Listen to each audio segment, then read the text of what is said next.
Welcome to Murder by Nature, where we discuss true crime, mysterious disappearances, and unsolved cases. I'm Jazmin Hernandez, your host. So, I've been gone for about 3 weeks now, between my children's birthdays and Thanksgiving, and then getting really sick. It was actually really scary. I was really sick. And I had a cough for what seemed like forever, and I'm starting to finally feel better. There may be parts in here where I stop abruptly because I need a cough or I need to clear my throat, but we're going to try and get through this and make sure that you guys are getting these episodes because we have reached over 4,000 followers, which may not seem like a lot, but it's a lot for me and I'm really excited about it. So thank you for sticking by. We're continuously getting new views every single day, even though we haven't posted in 3 weeks. But that just comes from the community that we have gathered here at Murder by Nature. So with this is going to be a little bit of a long one. It's called The COVID Cover-Up. Our references for today are wnnaves.medium.com, True Crime Daily, Insider.com, Heavy.com, CBS News, CBTV.com, Miami News Times, Palm Beach Post, People.com, NY Post, The Cinematic Chronicle, Chilling Crimes, Good Morning America, Washington Post, and Oxygen.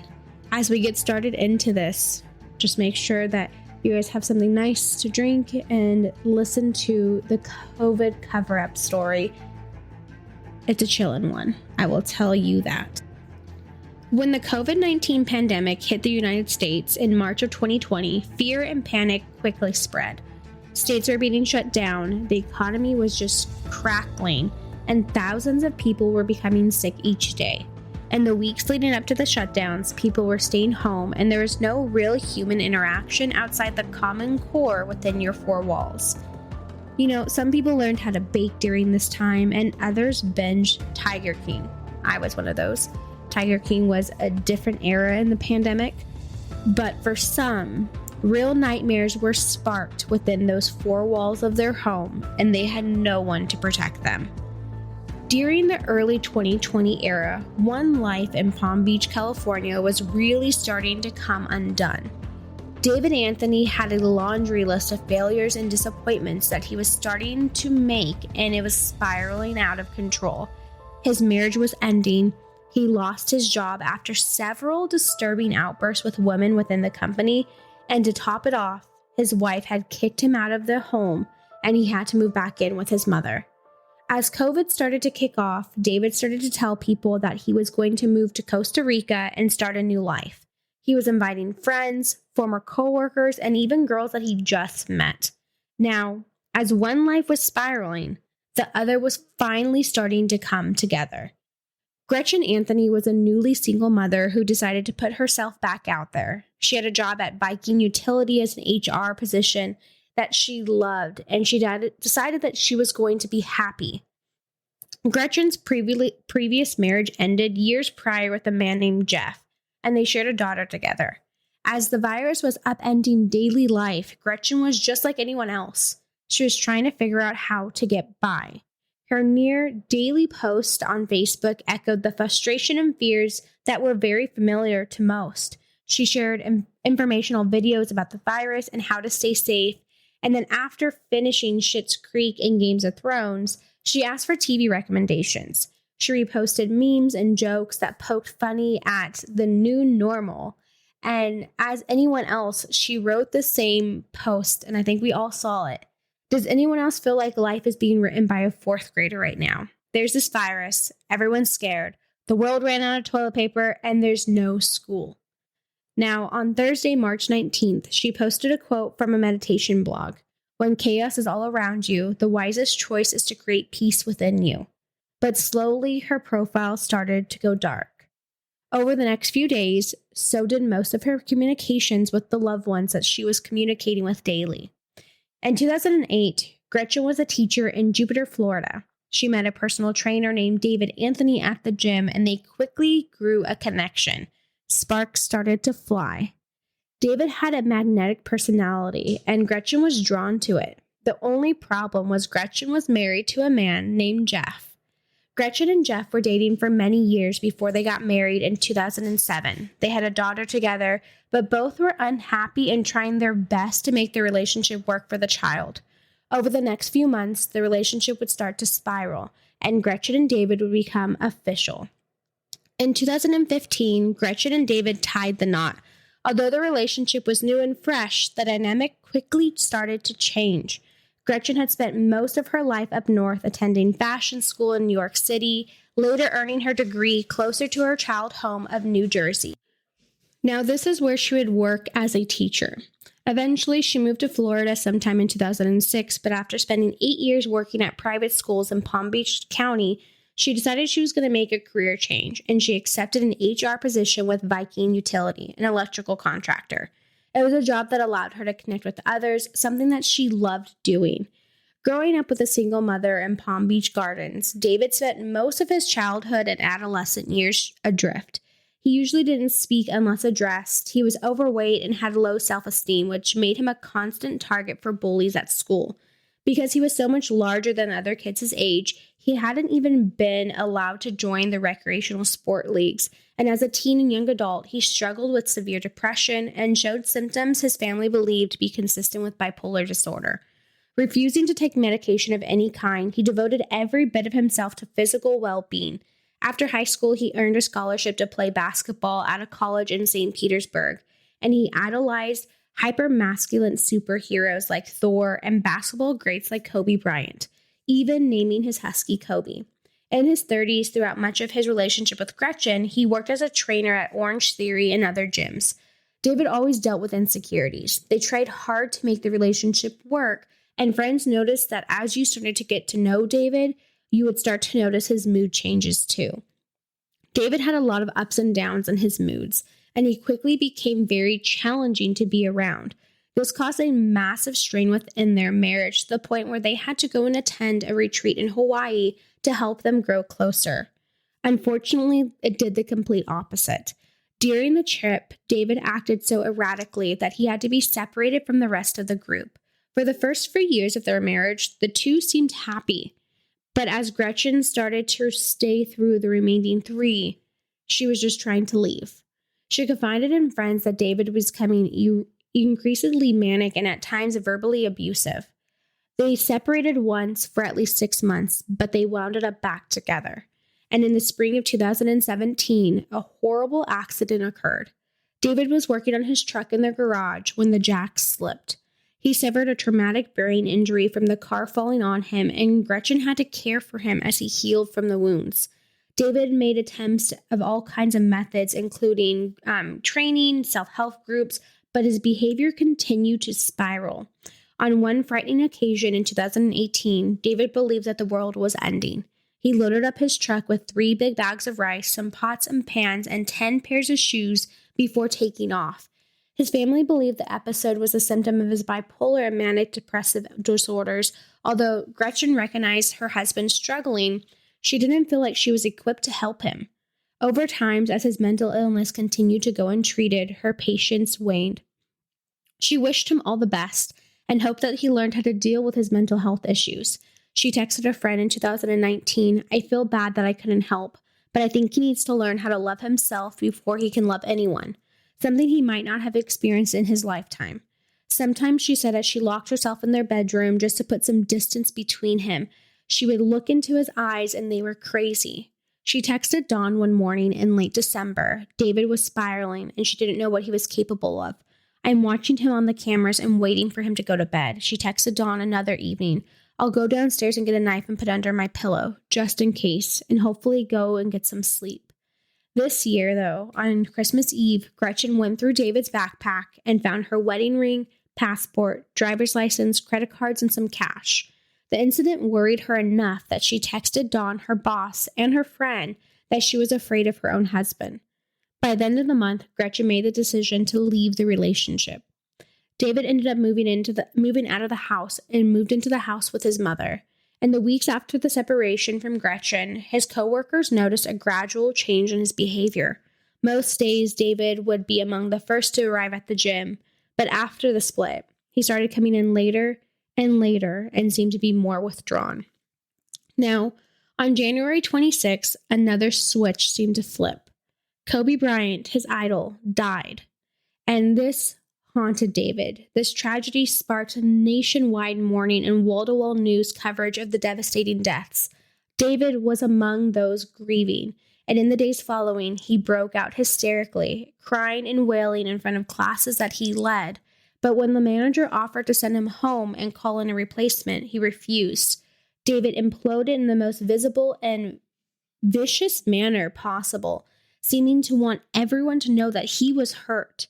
And despite his emotional, fragile state, David continued to go through the motions of his day-to-day life. Now that they were separated, he and Gretchen began to date other people, and he became heavily involved in controversial self-improvement programs, such as gratitude training, which basically was like a cult. He spent thousands of dollars on seminars, but refused to disclose to his family what he had been doing during those sessions. David continued teaching classes at Orange Theory, but on February 24th, he failed to show up for work.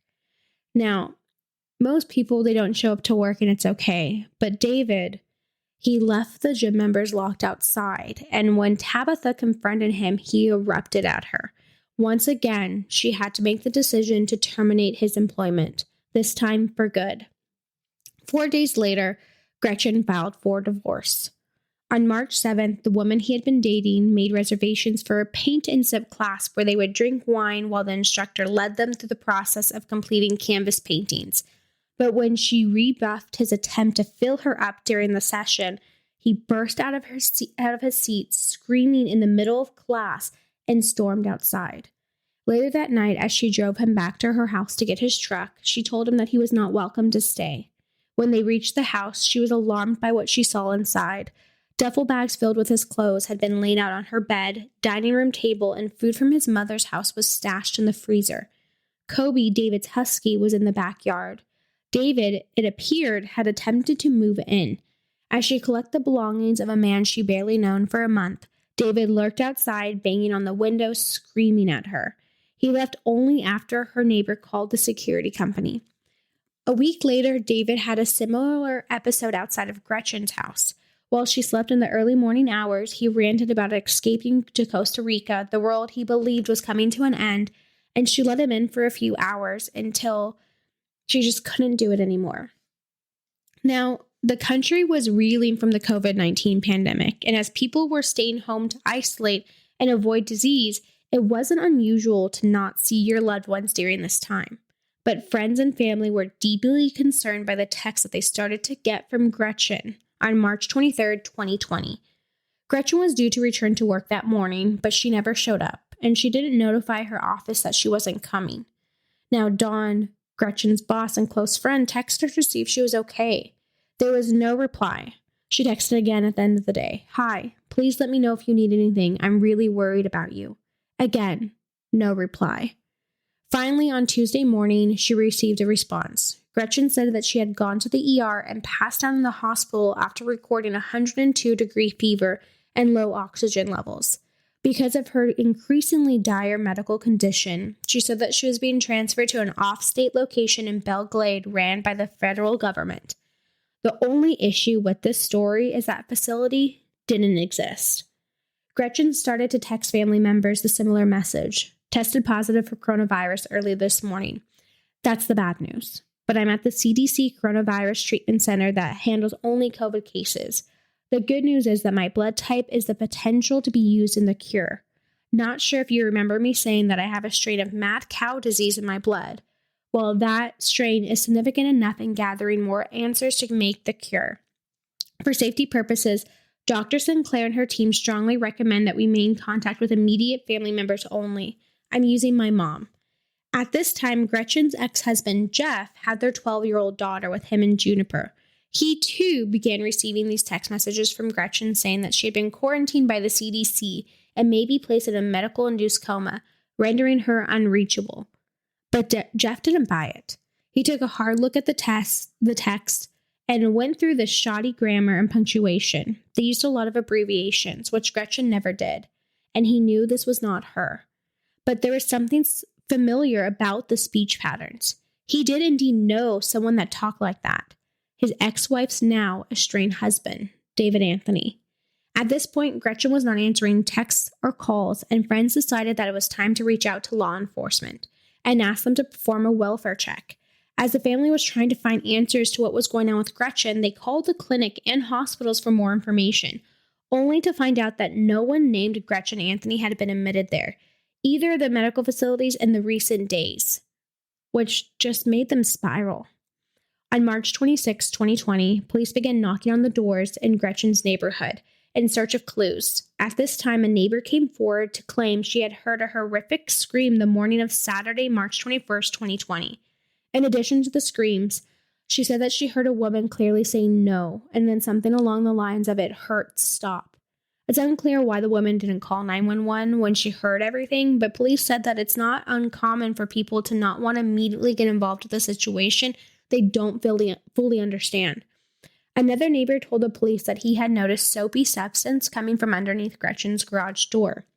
Now, right after Gretchen was seen or heard from, there was something coming out of her garage, which was just a little weird.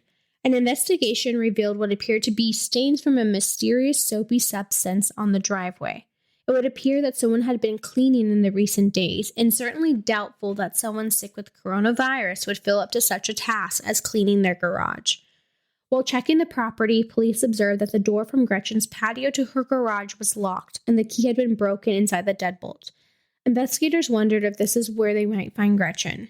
They immediately forced entry inside, where they encountered a strong, pungent smell of some sort of cleaning solution in the house. Now, there were still no signs of Gretchen, and they decided to venture farther into the house, and the search of the house revealed evidence of a violent struggle. There was broken picture frames across the floor, a stained towel sitting on the washing machines, and shards of glass spread across Gretchen's bed.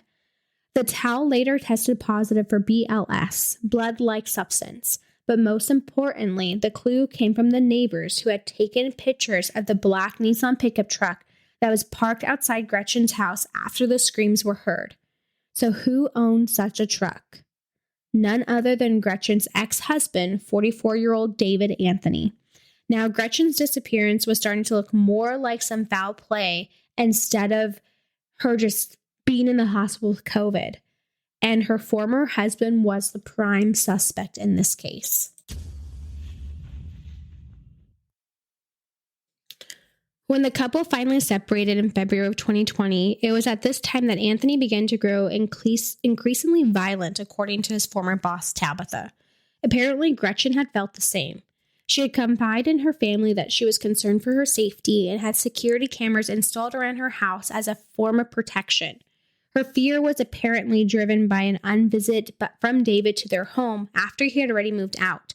Now, as the police were searching the home, they noticed that someone had removed all of the security cameras throughout the property. The removal of the cameras by someone was an obvious attempt to erase any evidence of whatever crime had taken place in the home, but the culprit hadn't considered the fact that the footage was stored on a cloud for retrieval, and the detectives requested a search warrant from the service provider to turn over the files for review. Now, waiting for the results, investigators were sent to speak with David Anthony at his mother's house. Anthony's mother, Susan, greeted them politely enough. She told the police that she had just gotten a text message that morning from Gretchen, indicating that she was still in the hospital.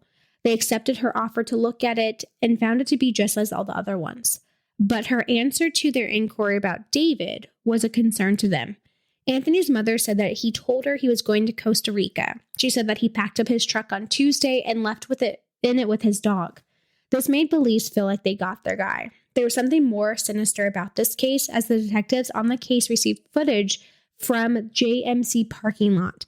This is where they found Gretchen's car. The video showed Gretchen's Mini Cooper pulling into the parking spot, but the figure that got out was clearly not Gretchen. Instead, it was a very tall-figured, not readily identified male. Next, the investigators tracked Gretchen's phone. If someone was still sending text message from it, then that someone can be located by it. They discovered that the phone was pinging off a tower nearly 600 miles away at the bottom of Florida, and it was on the move. In fact, while they were using the tracking data from the phone, they were able to follow a trail that Anthony was also following, traveling across Florida, stopping at jewelry stores along the way in an attempt to sell Gretchen's jewelry. One store owner told investigators that Anthony claimed he was selling some jewelry that was left to him by a family member who died of COVID-19. However, the one thing that none of the videos showed was Gretchen. The only advantage that the police had in this little game chase was now thanks to his own mother. They knew where he was headed.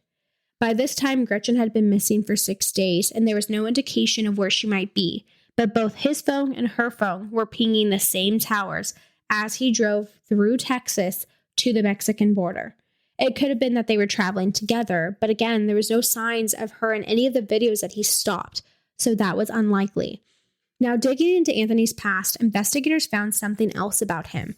A few weeks before Gretchen's disappearance, police officers on patrol observed him, visibly nervous and sweating, pacing outside of the Riviera Beach restaurant and at one point approaching a group of teenage girls. When the officer noticed that David's license plate was partially blocked by black electrical tape, he confronted him.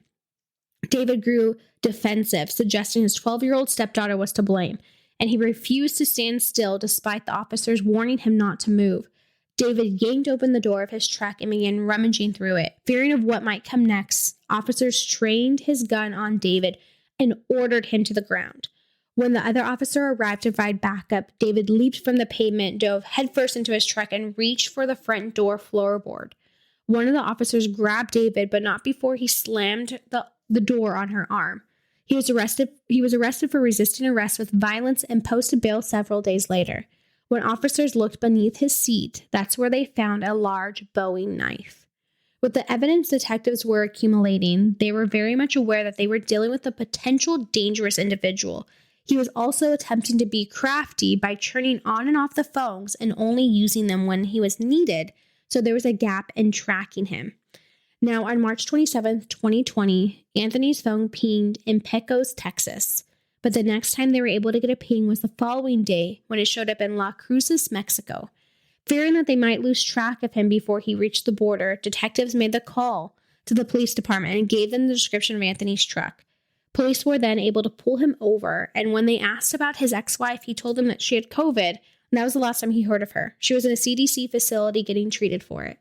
The police impounded his truck using the felony vehicle BOLO to do it so, and they seized his property, including 3 cell phones. But they did not have enough evidence to bring Anthony in for questioning. They were forced to let him go. Him and his dog were allowed to just walk away, and now Anthony was roaming the streets on foot with no phone, which was allowing the Juniper detectives to trace him. Plus, the key detective in his case was still hundreds of miles away, left waiting on wanting to do next. So, on March 30th, 2020, Juniper police received the footage from Gretchen's security cameras. They showed a very tall figure on her patio, waiting to attack. The dark figure first turned to her garage, where she appeared on the patio, screaming for her Alexa device to help her by dialing 911. Unfortunately, this service that Alexa does not offer unless it's previously programmed to do so. So, your Alexa can call 911 if you program it to do so. And Gretchen had not known that. She didn't know it had to be set up. Still, the device recorded her failed commands and its history. At this point, the intruder grabbed Gretchen, muffled her screams before dragging her further into the garage. A bit later, the intruder came back into view alone, looked up, and realized there was a camera present. He was looking directly into it. He snatched the camera off the wall and threw it on the floor. The face of the man attacking Gretchen could now be clearly seen.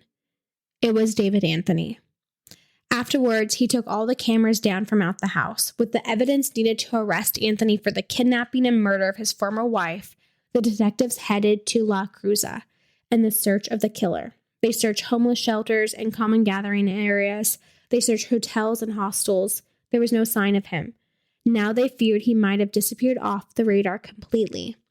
On March 31st, 2020, officers caught a break.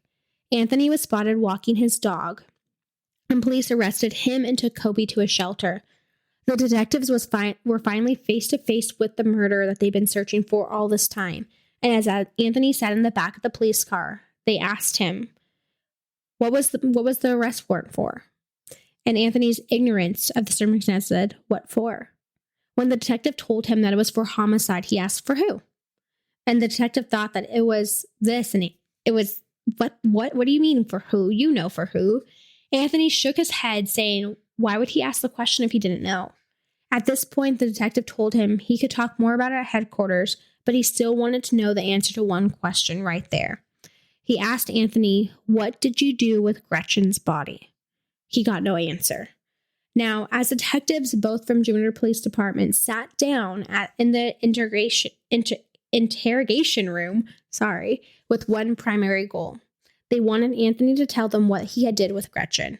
He was definitely a killer, and he wasn't being cooperative. He claimed that she was alive. He claimed that she followed him towards his destination in a separate vehicle, but bolted when they reached El Paso.